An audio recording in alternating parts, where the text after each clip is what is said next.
A mim, René Coahudo, diretor de Gucci Dance Aruba, está com minha reina e minha rei com prensa de cultura, para representar o qual trata nossa cultura e nosso folclore. O qual trata para a celebração de Brasil, porque em luna de agosto e setembro, nós nos damos folclore, Alexa Cruz, que é presente, por pronto,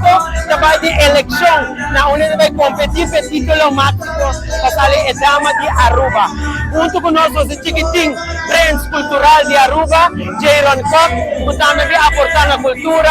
também vai em mim. Nós temos Jadre Koch, que é Prensa Cultural atual de Aruba, que vai coronar dia 31 de maio último, e naturalmente nos rei de cultura, que está Jorge Koch, que está representando também nossa cultura e nossa celebração. A seguinte atividade vai virar o começo de parada, de local que trata parada de folclore, que está começa dia 5 de julho, na onde que nós abrir parada acústico, que nós chama parada de folclore no Brasil, na onde que nós vai arrancar sali, nós Gucci Dancers, tem 4 reinas na saliente, que vai abrir parada, junto com nós 3 reinas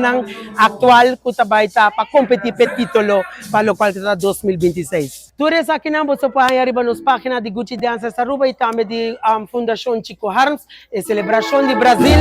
a vez celebrando em um ritmo nossa tradição, folclore, cultura de Ragai. Para nosso coração, para você, feliz dia de celebração.